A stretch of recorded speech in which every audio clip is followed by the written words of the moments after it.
유다야, 너의 형제들이 너를 찬양할 것이다. 너는 원수의 멱살을 잡을 것이다. 너의 아버지의 아들들이 내 앞에 무릎을 꿇을 것이다. 유다야, 너는 사자 새끼 같을 것이다. 나의 아들아, 너는 움킨 것을 찢어먹고 굴로 되돌아갈 것이다.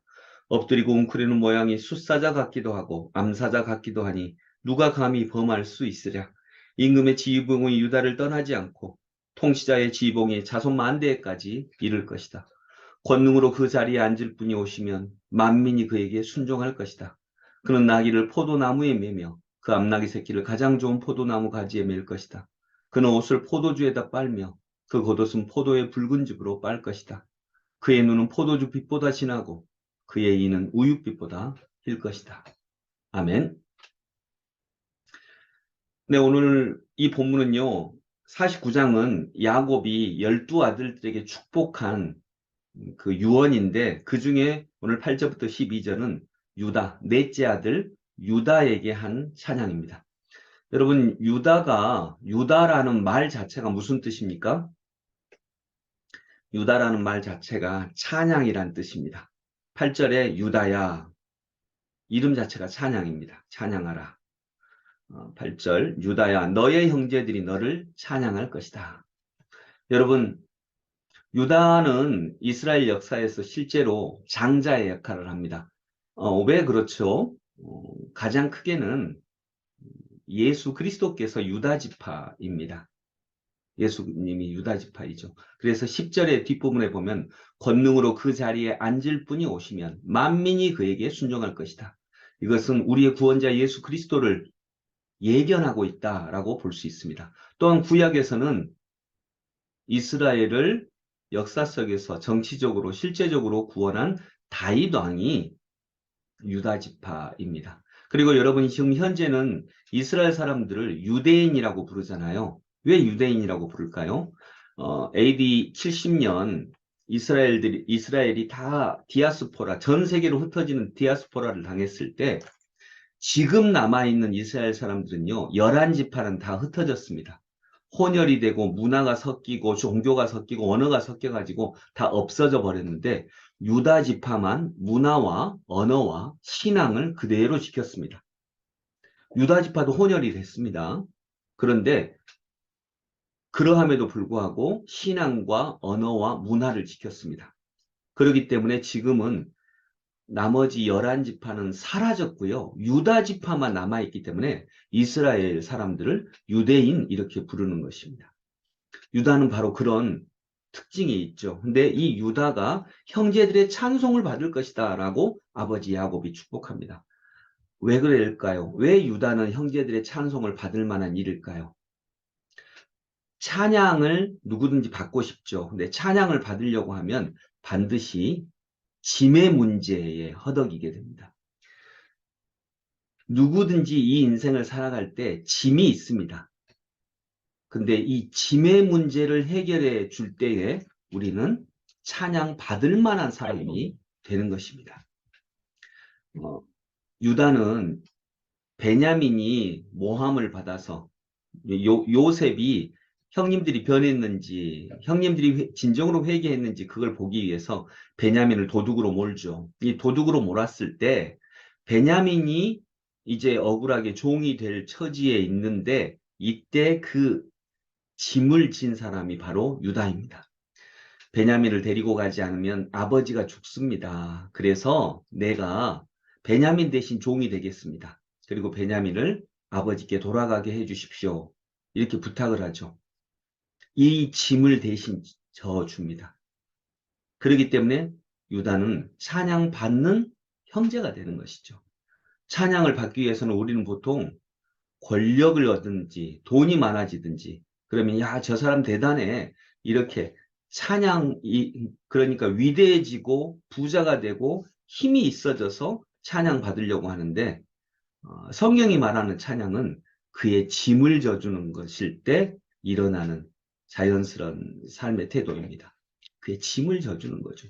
아버지의 짐을 져주고 형제들의 짐을 대신 져주는 거죠. 여러분 남편과 아내만 보더라도 남편과 아내도 다 삶의 짐이 있습니다. 그럴 때 남편이 아내의 짐을 져주고 아내가 남편의 짐을 대신 져주는 것. 이것이 찬양받을 만한 일인 것입니다. 대신 져준다라고 할 때 그 찬양받을 만한 이 일, 즉 짐을 대신 져주는 것이 바로 십자가인 것입니다. 그래서 우리는 십자가를 지신 예수 그리스도를 찬양하는 것입니다. 우리는 보통 짐의 문제를 그 짐을 해결해 줘야 된다 이렇게 생각을 하기는데 그것도 좋죠. 그러나 짐의 문제의 본질은 그 짐의 문제를 해결해 주는 것이 아니라 그 짐을 대신 져주는 것입니다. 이것이 본질입니다. 그 짐의 문제를 깔끔하게 해결해 주는 것도 좋겠지만 모든 사람들에게 그런 능력이 있지 않습니다. 그러나 본질적으로 그 짐을 함께 져주고 또 때로는 대신 져주었을 때 우리는 진짜 사랑이 일어나는 거죠. 사랑은 반드시 짐의 문제 앞에 서게 되는 것입니다. 그때 일어나는 것이 찬양입니다. 우리 가족들 사이에도 짐의 문제를 해결을 해줄 수 있고요. 또 해결해 주는 것보다 더 본질적인 것은 함께 져주는 것. 이런 사랑의 관계가 일어나고 그 안에서 사랑의 찬양이 일어날 수 있기를 소망합니다. 유다가 바로 그런 형제였습니다. 또 한편 여러분 짐을 대신 져주는 것 그러면 우리가 찬양을 받을 수 있죠. 찬양을 받는 사람이 되는 것도 너무 중요한데 우리가 잃어버리고 있는 것이 찬양을 해주는 사람도 꼭 필요합니다. 우리의 짐, 시대의 짐, 삶의 짐을 어쨌든 져주는 사람이 있고요. 남편과 아내가 그런 존재죠. 짐을 서로 져주면 져줄 수밖에 없는 거죠. 예수님이 짐을 져주셨잖아요. 그랬을 때 우리가 짐을 져주는 것도 필요하지만 또 한편으로 찬양을 받을 만한 일을 하기도 하고 또 한편 찬양을 해줄 수 있기를 원합니다. 찬양해 주는 것도 너무 귀한 직책입니다. 우리가 십자가를 져야 돼 라고 그래야 찬양 받을 수 있어 라고 할 때는 좀 짐이 무겁잖아요.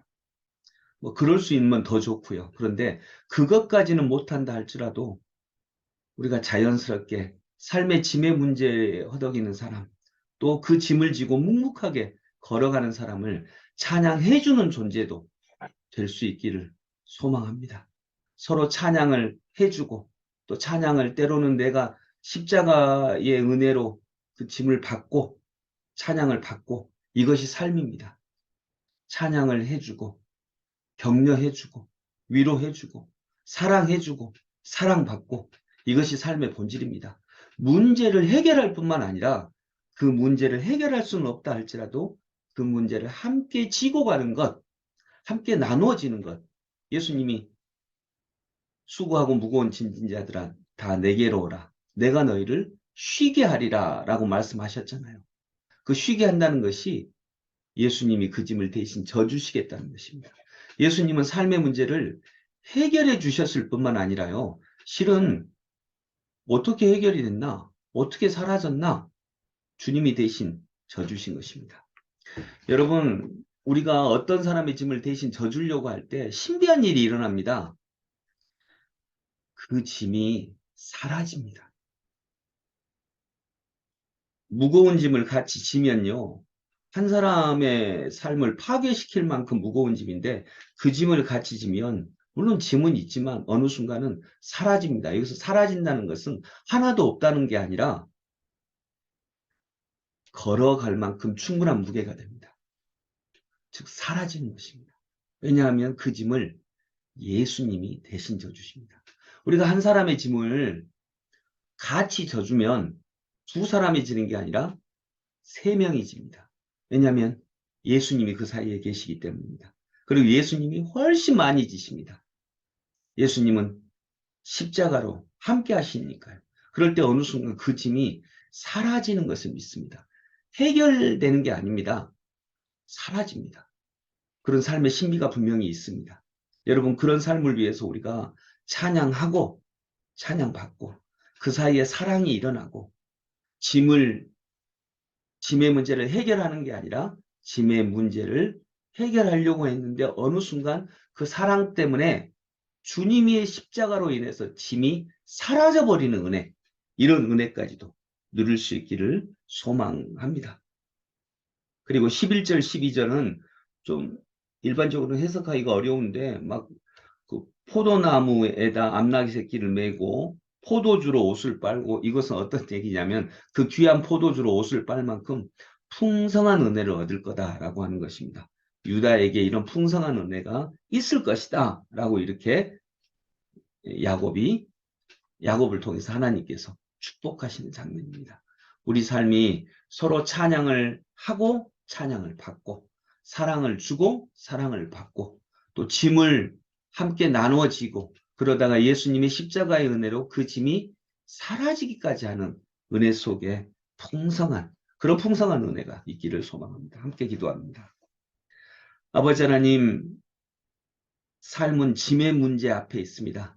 이 짐을 어떻게 해결할 것인가? 이것이 삶인 것처럼 보입니다. 그러나 삶은 이 짐을 나누어지는 사랑, 그것이 삶의 본질입니다. 그랬을 때 우리는 서로 찬양을 하고 찬양을 받을 수 있습니다. 찬양을 받을 만한 일을 한 사람도 중요하지만 거기까지는 못 간다 하더라도 찬양을 해주는 사람도 너무나 중요합니다. 근데 우리는 찬양을 잘 하지 못합니다.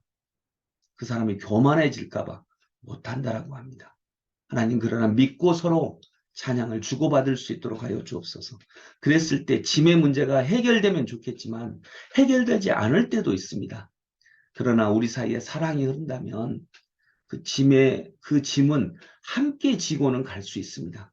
그러다가 우리가 함께 지고 가면서 서로 사랑하면 예수께서 함께 오셔서 그 짐을 같이 져주면서 어느 순간 그 짐이 사라지는 것을 믿습니다.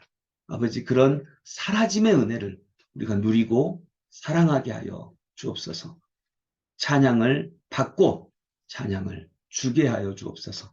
예수 그리스도 이름으로 기도드립니다. 아멘.